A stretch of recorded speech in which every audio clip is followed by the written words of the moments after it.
7 persona janë lënduar në një aksident trafiku që ka ndodhur në autostradën Gostivar Tetov pranë bikalimit në fshatin Gradec.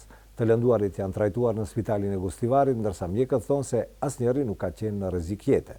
Në aksident janë përfshirë makina Polo, e drejtuar nga personi me inicialet PF 43 vjeç nga Gostivari, dhe makina Citroen e drejtuar nga personi me inicialet MT 40 vjeç nga Shkupi.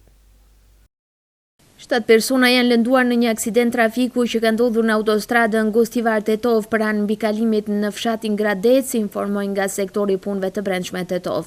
Të lënduarit janë trajtuar në spitalin e Gostivarit dhe pas ndihmës mjekësore do të lëshohen për në shtëpi. Në aksident janë përfshirë makina Polo e drejtuar nga PF 43 vjeç nga Gostivari dhe Citroen e drejtuar nga MT 40 vjeç nga Shkupi. Sipas dhënave fillestare të inspektimit, gruaja që po drejtonte makinën Polo u përpoq për të shmangur një makinë që ishte duke qëndruar në autostradë për shkak të defektit dhe menjëherë ka frenuar. Më pas makina Citroen që ka ardhur nga pas me shpejtësi të lartë e ka goditur atë në pjesën e pasme të veturës.